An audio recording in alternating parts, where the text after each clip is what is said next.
بسم الله الرحمن الرحیم ګرانو ملګرو تاسو ته په لرن انګلیش ان پښتو چینل کې په هراله او ستړي مشي ویم ملګرو په نننی کلاس کې مې تاسو د پاره ډیره مهمه وکیبلري راوړی نو تاسو کلاس تر پایه پورې ګورئ او که په چینل باندې نوی سن چینل هم سبسکرایب کړئ راځئ چې خپل نننی کلاس شروع کو پهلنې ټکی موږ سره سره اډمایر ستاینه کول اډمایر ستاینه کول بریف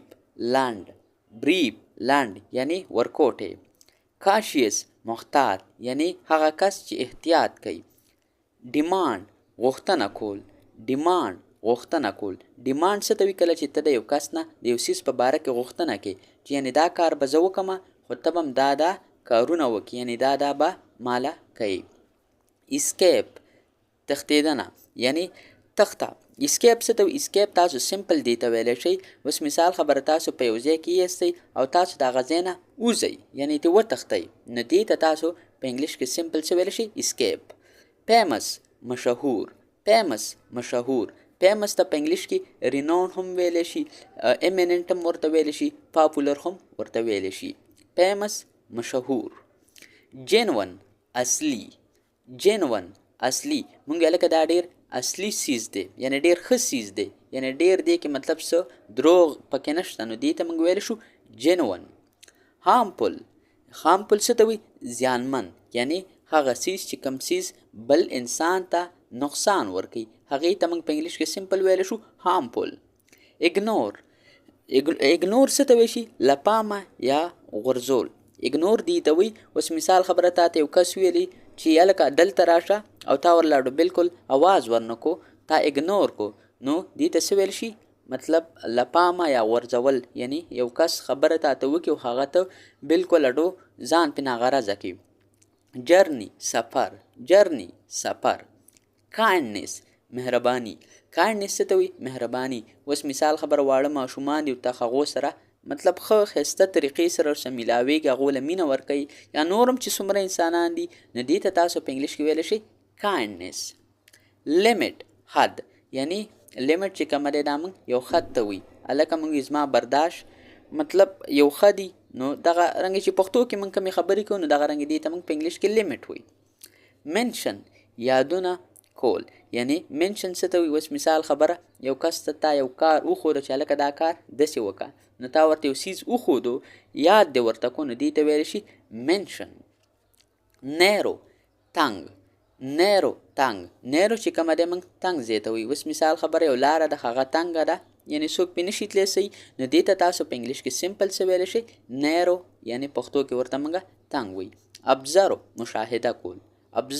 مشاهده کول پولایټ باادبه پولایټ موږ کم کس ته ویلی شو پولایټ موږ هغه کس ته ویلی شو څوک چې ډېر په ښایسته طریقې سره خبرې کوي یعنی داسې خبرې کوي ته وایي چې هلکه د ده خو ډېره ښایسته اخلاق دي ډېرې ښې خبرې کوي نو دې کس ته موږ څه ویلی شو پولایټ کوایټ ارامه کوایټ څه ته وایي کوایټ موږ هغه کس ته ویلی شو کم چې ډېر خاموش وي یعنی ډېرې زیاتې خبرې نه کوي خپل کار سې کاري نو دې ته موږ ویلی شو کوایټ ریفیوز انکار کول ریفیوز څه ته ویلی شي یعنی دې ته موږ په انګلیش کې ډینای هم ویلی شو ریفیوز چې کومه دی دا موږ انکار کولو ته وایي مثال خبره تا ته یو کس وي چې دا کار وکړه ته ورته وایي چې هلکه زه دا نشم کولی نو دې ته تاسو په انګلیش کې سمپل څه ویلی شئ ریفیوز سلیکټ انتخابول یعنی سلیکټ دې ته وایي تا له دوه څیزونه څوک درکړي او تا ته وایي چې په دې کې ځان له یو واخله نو ته یو سلیکټ کړي نو دې ته موږ وایي سلیکټ ټرسټ باور ټرسټ څه ته وایي باور ته یعنی تا له یو کس وایي چې هلکه دا پیسې دومره ماله راکړه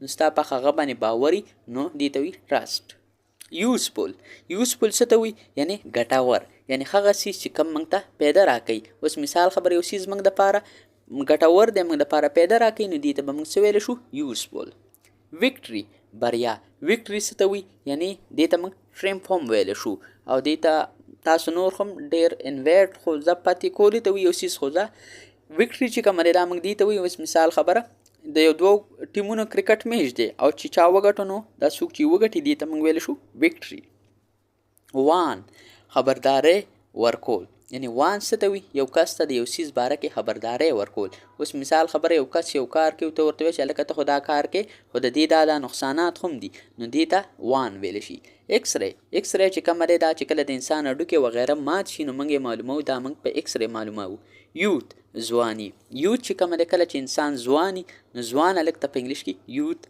ویلی شي، ځوانۍ ته. زیل شوق. زیل څه ته وي؟ دا موږ شوق ته وي. دا ډېر زبردست وړ دی، دا هر څه خامخا چې درته دا یادي ټول زبردست دي، خو لکه دا زیل چې کوم وړ دی دا موږ څه ته وي؟ دې ته موږ شوق وایي. دې ته موږ FOND فاڼ هم ویلی شو. دا د یو څیز باره کې ستا شوق نو هغې ته وي زیل. بلیم ملامتول. یعنی بلیم څه ته وي؟ یعنی یو کس ملامته کول. یعنی اوس مثال خبره یو کس یو کار وکړي او تا ورته وایي چې هلکه دا کار خو تا کړی د خلکو په مخ کې ورته وي نو دې ته څه ویلی شي؟ بلیم. کریټ جوړول. یعنی یو څیز جوړولو ته تاسو په انګلیش کې څه ویلی شئ؟ کریټ. ډیولپ. ډیولپ څه ته وي؟ پرمختګ کول. اوس مثال خبره یو کار تاسو کوئ په کور کې او په هغې کې چې کوم پرمختګ راځي، یعنې هغې کې څومره تاسو مخکې ترقي کوئ نو دې ته څه ویلی شي؟ دې ته موږ ډیولپ ویلی شو. ایفرټ. ایفرټ څه ته وي؟ هڅه کول، یعنې کوشش کول. دې ته تاسو په انګلیش کې سټرګل هم ویلی شئ. فیر ویره. پیر څه ته وي؟ ایرې ته. یعنې مثال خبره یو کس ایریږي نو دې ته تاسو څه ویلی شئ؟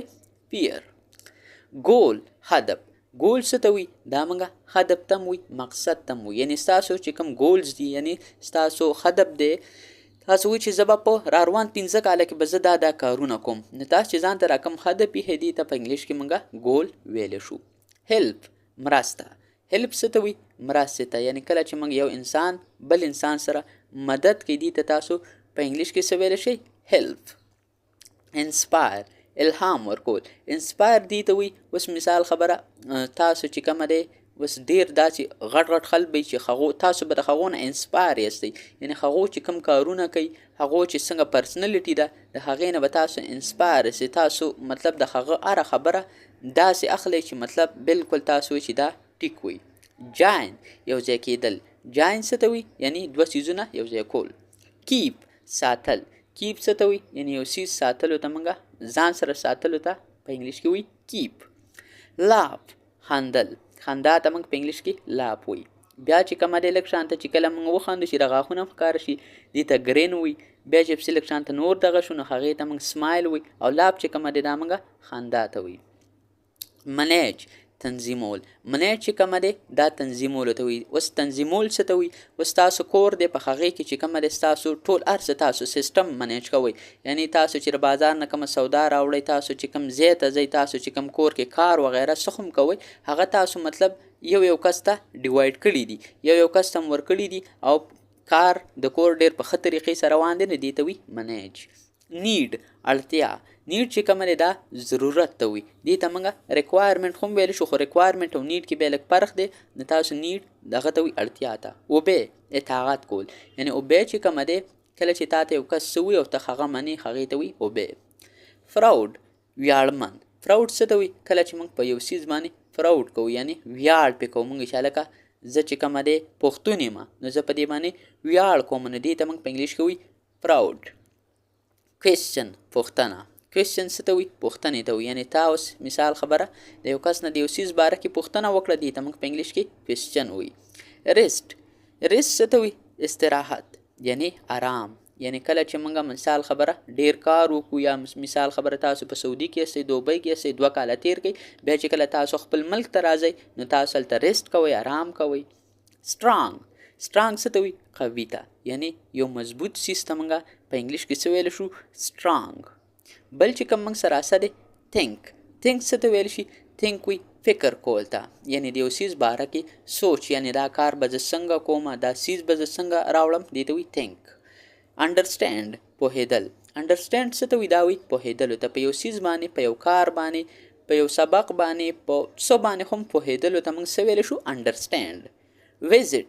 ویزټ څه ته وي؟ لیدنه کول. یعنې مثال خبره تاسو اوس غواړئ چې تاسو لاړ شئ فرانس ته، پیرس ته لاړ شئ، نو پیرس ته تاسو چې کله د هغې لیدنه کوئ نو دې ته موږ په انګلیش کې وي ویزټ.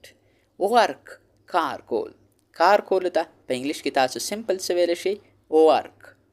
ایکسپلین تشریح کول.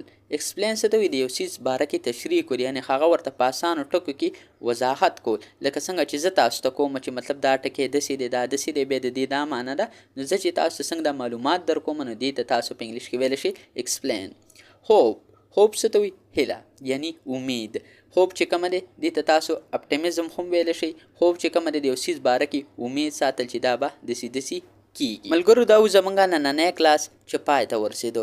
انشاءالله تاسو سره به په یو بل نوي کلاس کې ملاقات کیږي. تر هغې وخته پورې ما له اجازت راکئ. ما په خپلو دواګانو کې یاد ساتئ او د خپل ځان هم ډېر خیال ساتئ. چېرته چې هم اوسئ خوشحاله، اباد، بریالي، ژوندي او ګړندي اوسئ. د الله په امان.